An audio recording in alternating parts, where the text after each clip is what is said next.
Today, we are going to learn about the pronoun he, she, and it. When we talk about a boy, we use he. And when we talk about a girl, we use she. And when we talk about animals and things, we use it. He,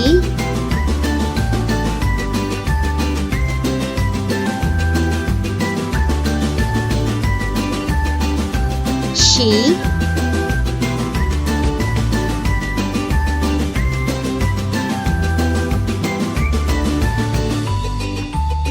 it.